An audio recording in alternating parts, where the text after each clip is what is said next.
Hello, I'm Professor Gillian Rose. I'm the head of the School of Geography and the Environment, and I'm delighted to be introducing this talk.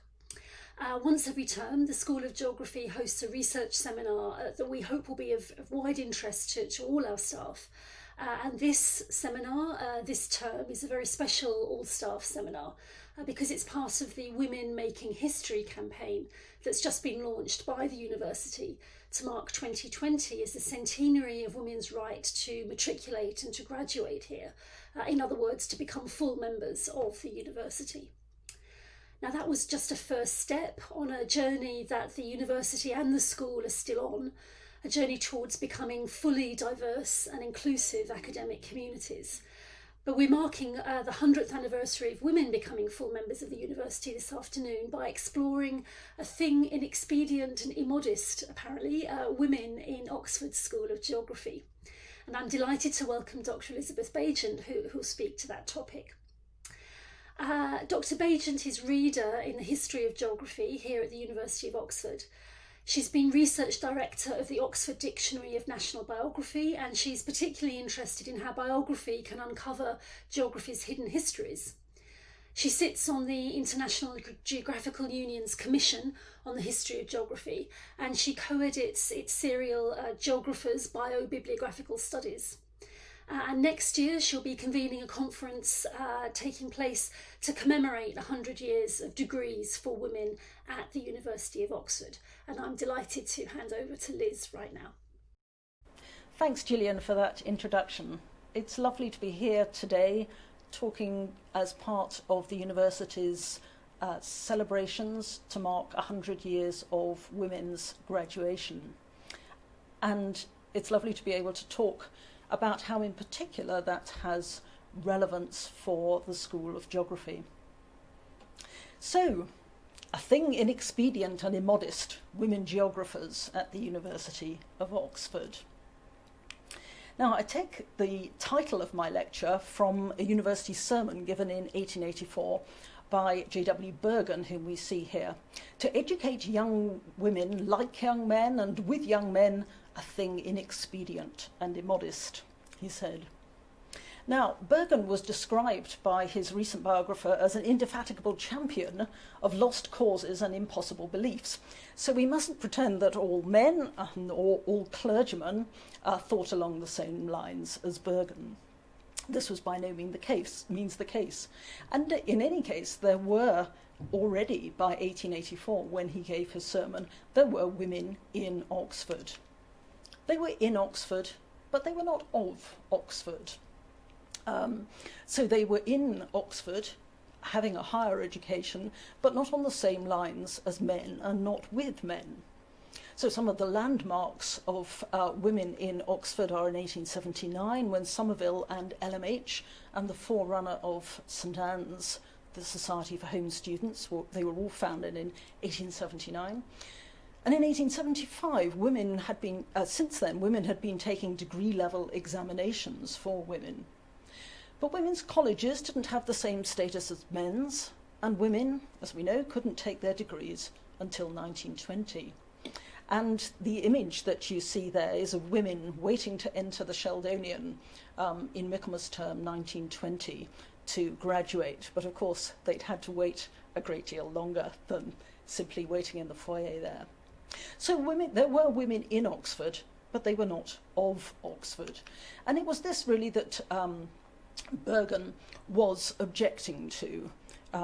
He accepted that women were here to stay, but what he really was objecting to was that they would be objected like young men, so following the same syllabuses, for example, and with young men, alongside young men. And he was not the only person to be concerned about this. And a key thing to point out here is that Oxford was a residential university. So in many other universities, for example, London, the Scottish universities, many students, not just women, many students lived in their parental home. So admitting women to courses alongside men was relatively unproblematic. but Oxford, and indeed Cambridge, being residential universities, has caused particular anxieties, moral anxieties, disciplinary questions, peculiar to a residential university. And so Burgin was articulating these widespread anxieties about admitting women to a male residential university. But as we know, Burgin lost the battle, and in 2020 we celebrate 100 years since women did achieve the right to be educated like young men and with young men. So it's the centenary of women's right to matriculate, so the first step on their official university journey, then to graduate and to become full members of the University of Oxford. Now, of course, we celebrate this, and we know that this landmark was achieved before Cambridge, substantially before Cambridge, but after many other universities. So we need to temper our celebrations with realisations that it had taken a long time. And indeed, some restrictions on women remained after that 1920 landmark. For example, women's colleges didn't exist on quite the same basis as men's colleges, and this excluded their heads from important university offices.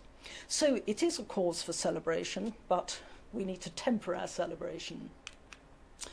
The canonical account of the struggle is told in this book, Degrees by Degrees, by this formidable woman, Annie Rogers. And Rogers was amongst the first women to graduate in 1920, having got a first in the examination for women in 1877 in Latin and Greek, and another first 2 years later in 1879 in ancient history. And in this book, Rogers focuses on the battle for degrees, which she sees as a central part of the central feature in the struggle for women's education at Oxford. And she tells the story of the admission of Oxford women students to membership of the university, as her subtitle declares there. A more recent account of that same struggle, for building on Rogers's canonical work, was the account in the excellent history of the university by Janet Howarth. And Janet Howarth sets the struggle for degrees for women into a wider context. And additionally, she considers women's wider experience in Oxford's new qualifications, diplomas and certificates, for example, on its non-qualification courses, and in general in its colleges, halls and societies. And I can recommend that if you'd like to read more. But slightly counterintuitively today, I'd like to, as we celebrate degrees for women, I'd like to focus on those non-degree qualifications. Now, there were proposals to have an Oxford degree-level diploma for women as a device for precluding them from taking their degrees. Now, these proposals failed, I'm happy to say, but nonetheless there were diplomas in new subjects, such as education, geography, anthropology. And these from the start were open to men and women. They provided intellectual training, but also vocational training, particularly for school teaching and in imperial service, useful training about different parts of the world for missionaries, for men going into the imperial civil service, the Indian civil service, I beg your pardon, and other imperial servants. So these, it is rather counterintuitive to be talking about these today, but I think that as we celebrate degrees, these non-degree qualifications can get overlooked. And of course, they're important for geography. So that's what I'd like to focus on today. So geography, here we see the School of Geography in Mansfield Road, 1922 to its home from 1922 to 2005, and I'm sure it's familiar to a lot of the alumni who are with us today. Geography was one of the first subjects to have a diploma subject at Oxford. It also had a shorter certificate and ran summer schools for school teachers during the vacation.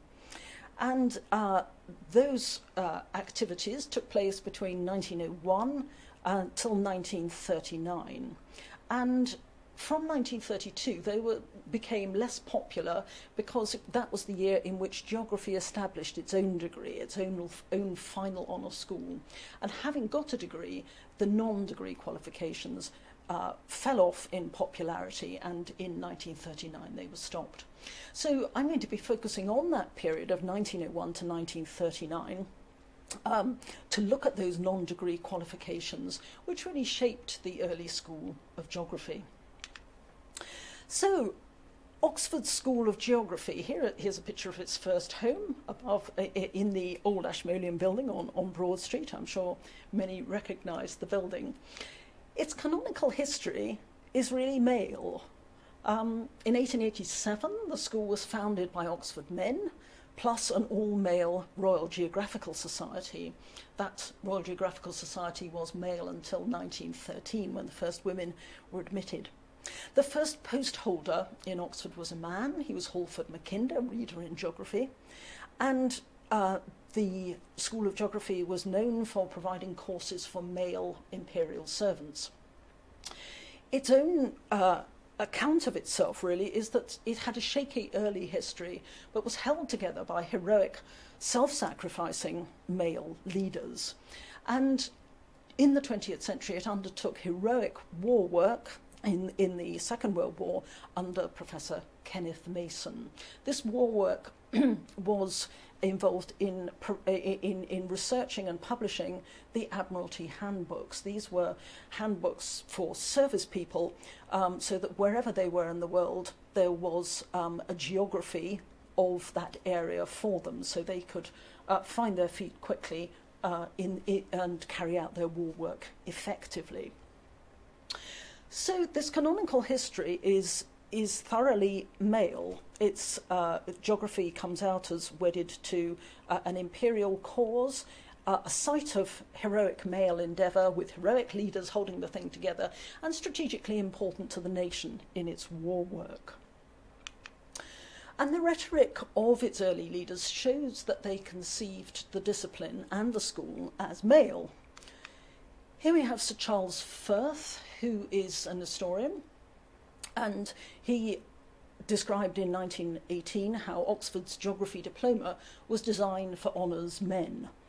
Now, by that he in fact meant people who'd already graduated, who'd done their honours, but nonetheless we know that the population of people who had done their degrees, who'd done honours, included women by this time, not at Oxford, but at other universities. But nonetheless, Firth is describing the school for honours men.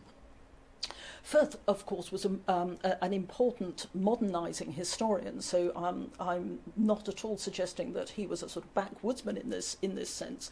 He is a modernising figure, but nonetheless he conceives geography in these male terms. Sir Halford Mackinder, the first post holder, said that the high point of his Oxford years were the 2 or 3 men with a strong inclination to geography who would make it a speciality if were there sufficient opportunity. So again, he has picked on these 2 or 3 men whom he sees as the ideal core of a geography endeavour in Oxford. Halford Mackinder later became an MP, and he was an important anti-suffragist, and we'll come back to that theme later on. And certainly he had an imperial vision for geography that fits in with his identification there of men as the high point of his Oxford years. Now, Mackinder's successor, Herbertson, A.J. Herbertson, dreamed in rather difficult circumstances of a school of geography for training the men who are to shape the destinies of their country and of their time. And he also wanted to establish geography there with an honour school in natural science.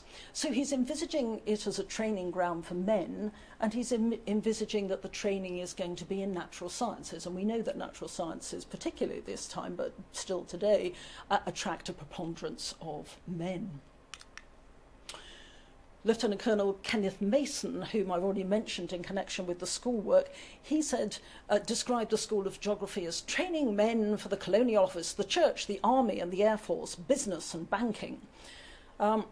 at the very, very end of the list of professions that geographers might go on to, he finally recognised school teaching, and that was the only profession that he thought geography would be useful for, which women were allowed to enter. So again, he sees it as a male training ground.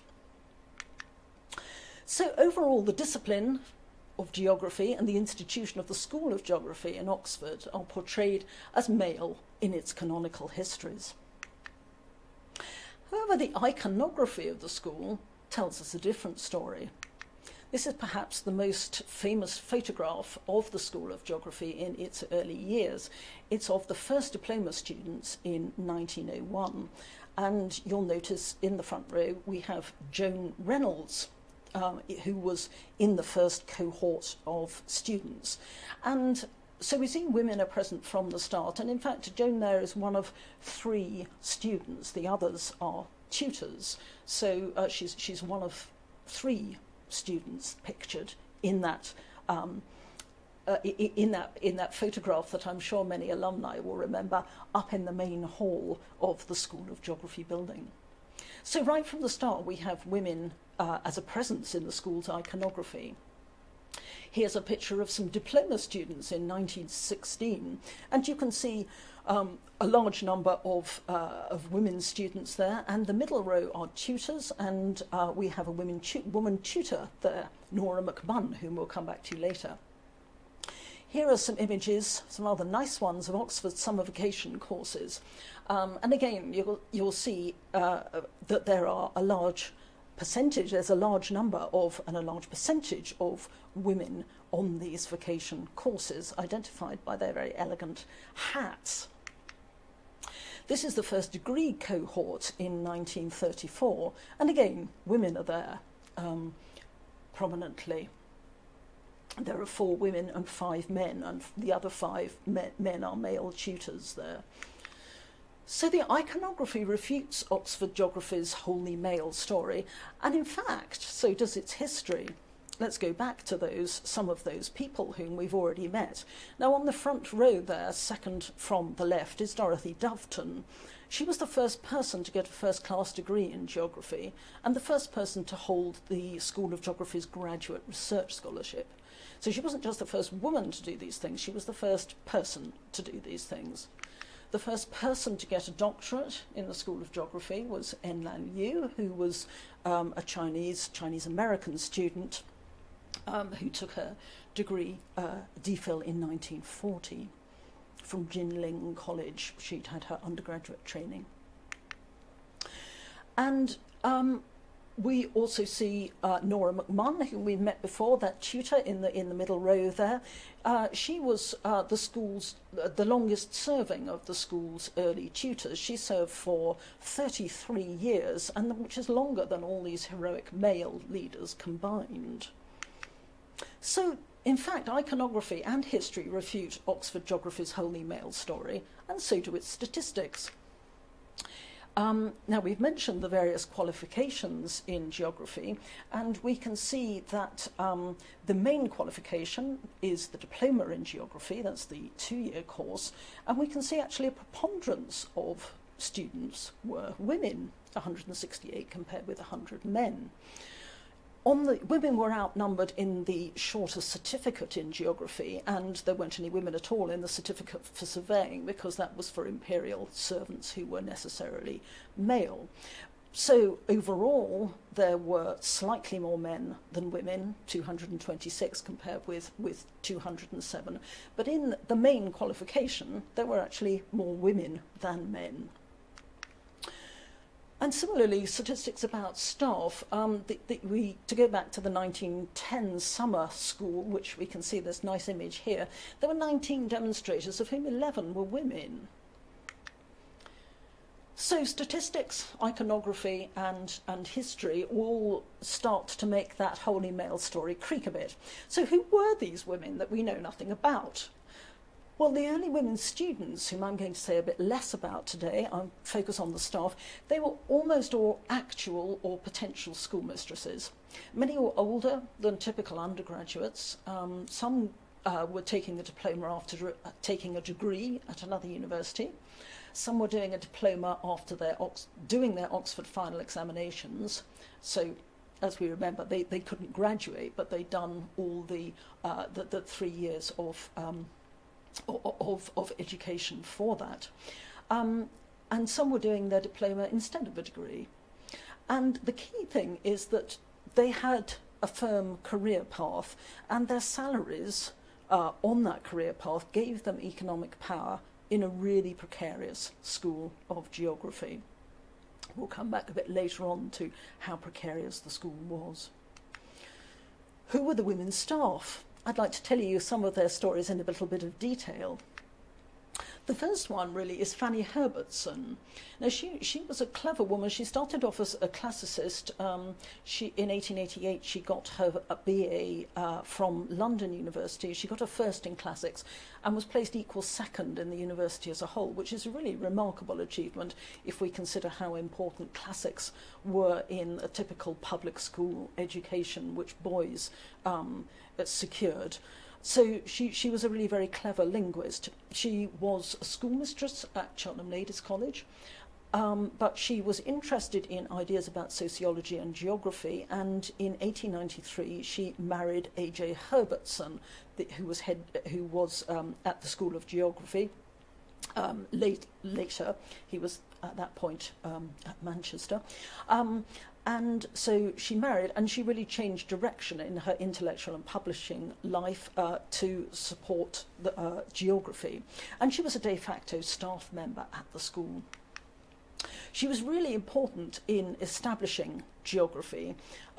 Geography, like other new subjects, needed a firm base in schools if it was going to survive at university. And the Herbertsons, Andrew and Fanny, were really important in securing a place for the Oxford School of Geography in that story. So the Herbertsons established biennial summer schools for school teachers, and 850 school teachers attended those summer schools on which Fanny taught.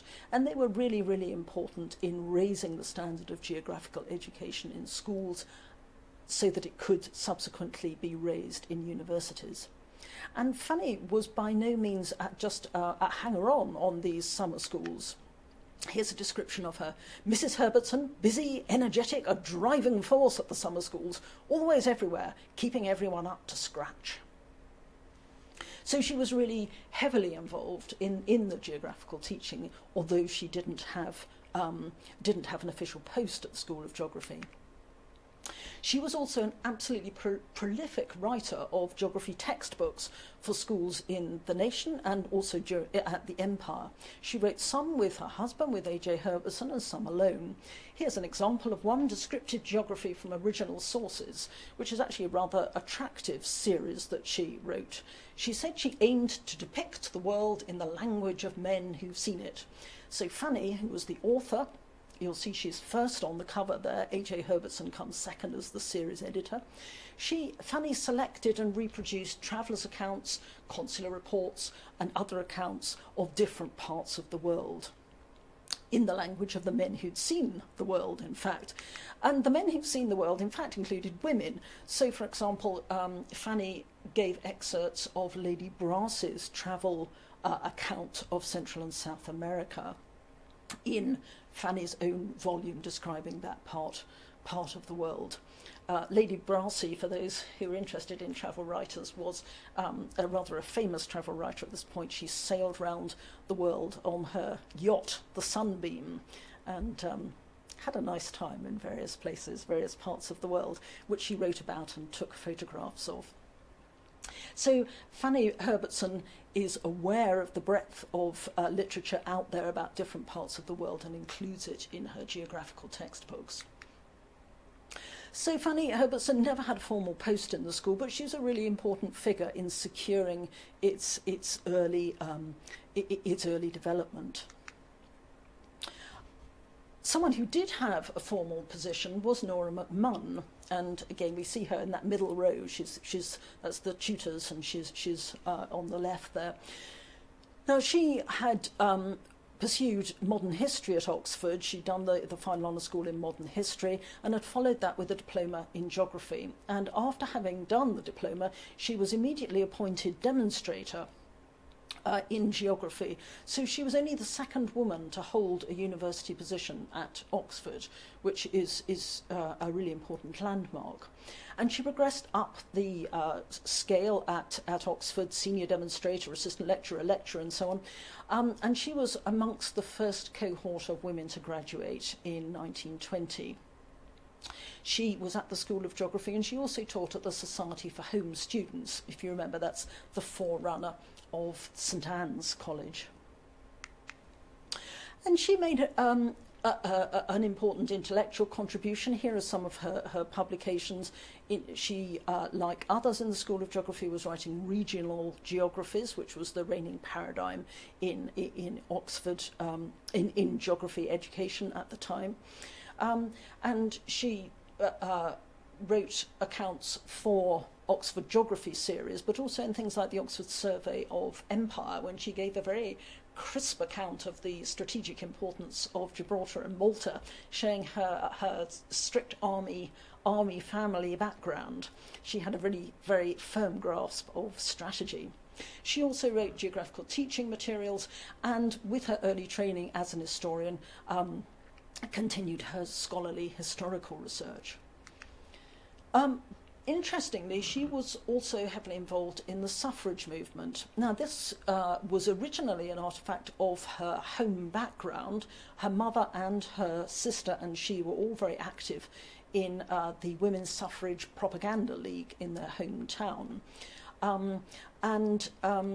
She was a speaker and a marcher. She gives us a very nice account of how after one particular march she was being chased by the police and had to dodge into an empty house and didn't turn on the lights so the police wouldn't know she was there. And when she came to Oxford, she joined the Oxford University Women's Suffrage Society. But importantly, she was also involved in the Women's Social and Political Union. Now, the suffrage movement had many different ramifications, but there were some suffrage societies which were purely non-violent, and others which were prepared to countenance militant measures, and the WSPU was on the militant wing. And as the WSPU espoused more militant methods, many women felt they could no longer support it. However, Nora McMahon was not one of those. She continued to support the WSPU and, in fact, even increased the level of her financial contributions after violence was increased. She was also a member of the Women's Tax Resistance League. Now, they had a slogan of no taxation without representation. So they said that since they weren't represented in Parliament, they couldn't vote, they were not going to pay their taxes. And as a single woman, Nora McMunn was responsible for her own taxes. Married women, husbands were responsible for married women's taxes. So this was a significant step for Nora McMahon. Actually, I don't know whether she earned enough from the School of Geography to be liable to pay income tax. That's a subject for future research. So she had at least a theoretical commitment to refusing tax. Now, the School of Geography seemed to be emerging as a centre for suffrage activity in the university. That will need some more research, but it's an interesting question. We know of 4 suffragettes who were attached to the School of Geography. Nora McMahon has this very substantial and long-term connection to the school. Her sister, Lettice, who was also active in the St Leonard's and Hastings branch of the suffrage, of the Women's Suffrage Propaganda League, but also was a WSPU supporter. And she was involved in teaching on a summer school because she was an art teacher and she was teaching field sketching, which was a traditional geographical skill at the time. So she was involved with the School of Geography, but not long term.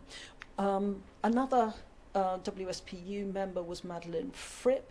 Like McMunn, she had been a modern historian and then became a geographer, did the certificate and then registered for the diploma. We're not sure she ever actually completed it.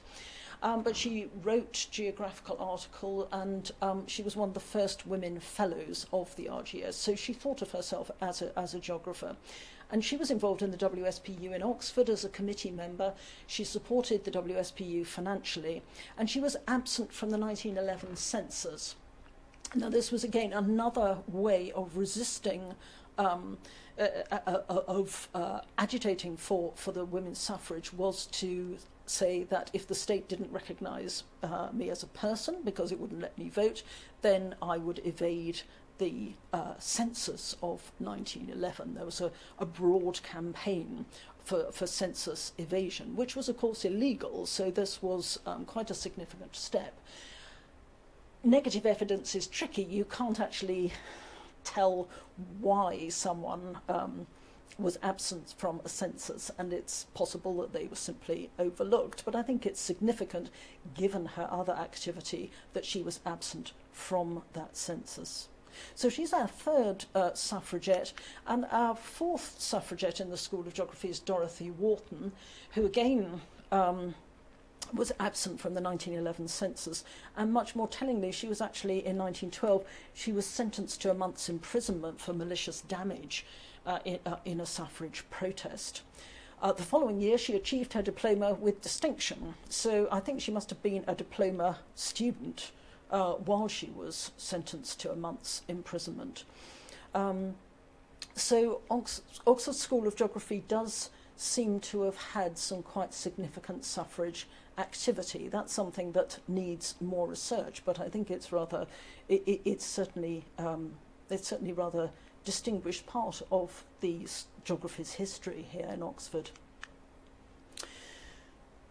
Now, we can't link the campaign for Oxford Degrees for Women simplistically to suffrage.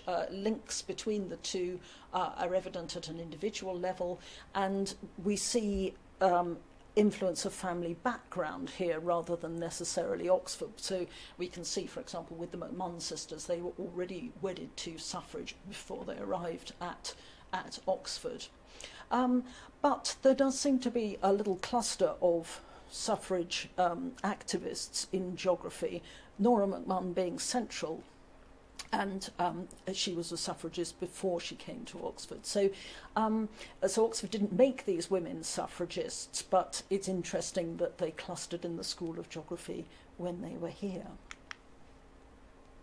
On to our next staff member, Mary Marshall, who may be a face that's familiar to some alumni. She was a demonstrator in the school, and then departmental lecturer, and then senior lecturer, and she was at the school for many years, as you could see there. She had a very busy war on geographical work.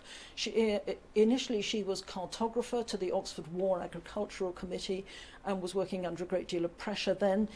In the latter part of the war, she was a geographer, formal title, on the naval handbooks, which were based at the School of Geography, these Admiralty handbooks, or naval handbooks as they're called, and she worked on the three listed there, Turkey, Palestine and Transjordan, and Western Arabia and the Red Sea.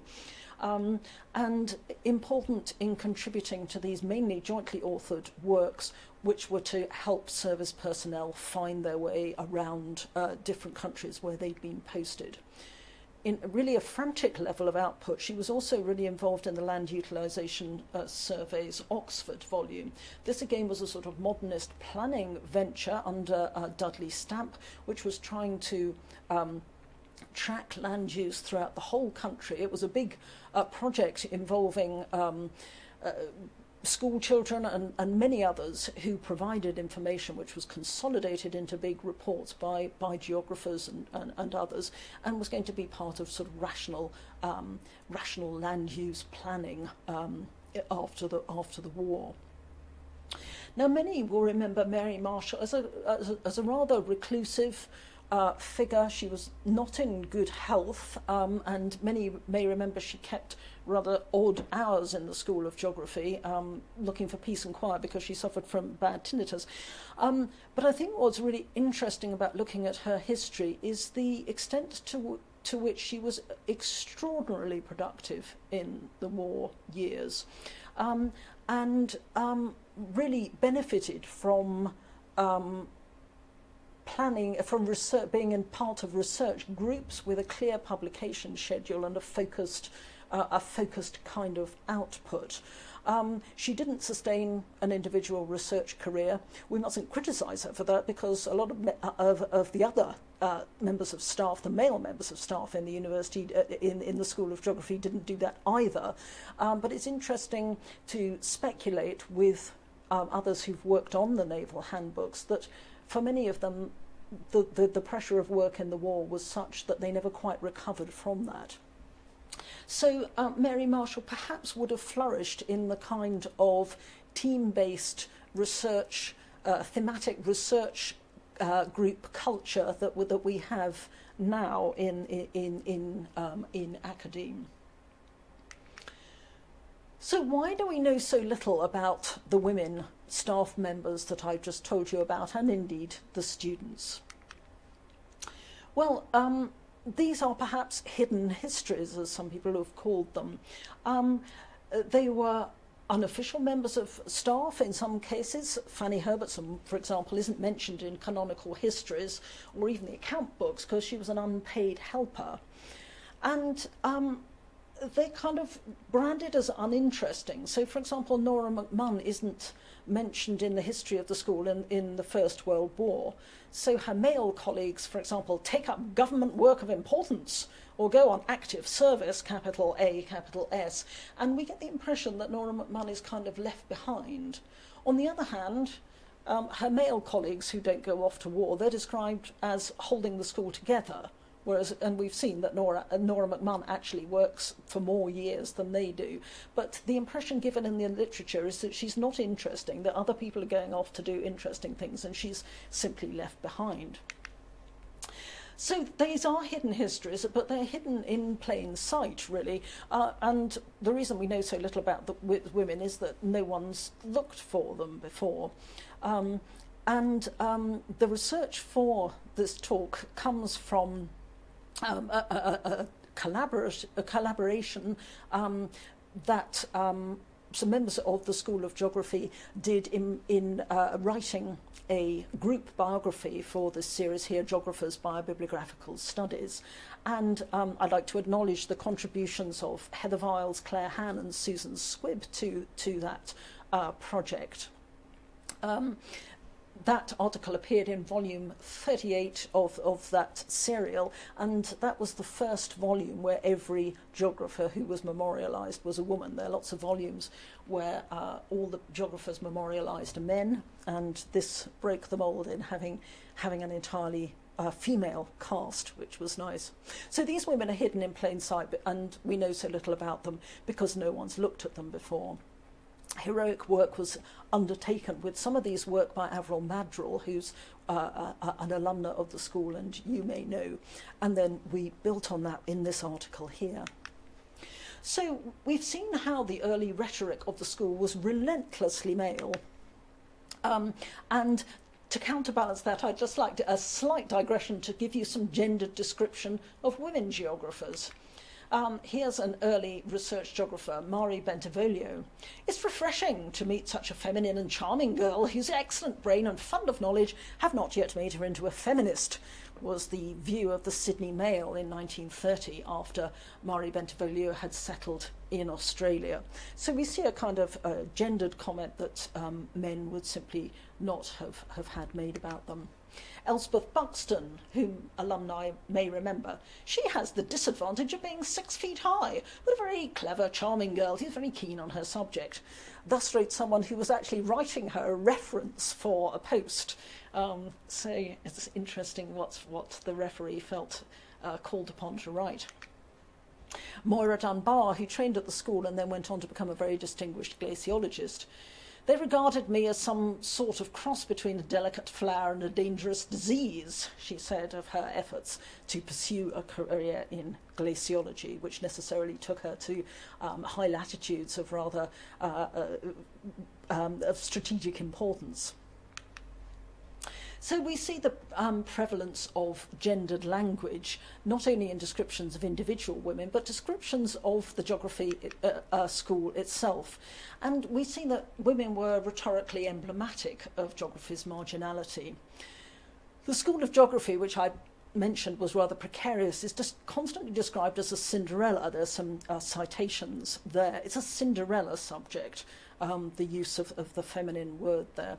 And apocryphal stories are told about the School of Geography, and women feature unflatteringly in them. An early geography lecturer was described as depending on a map drawn by two ladies using the laundry whitener Reckitt Blue, and that sort of reliance on a domestic product tells you in what parlous state the School of Geography was in. Two of the three attenders at Mackinder's first lecture in 1887 were ladies who brought their knitting, said Mackinder in 1931.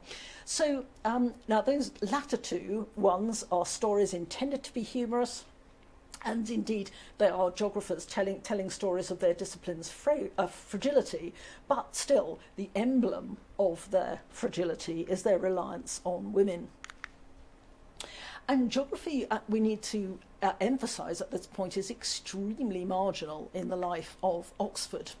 I'd like to give you a quotation from OSS Crawford, who later taught at the School of Geography, but started off as a classicist.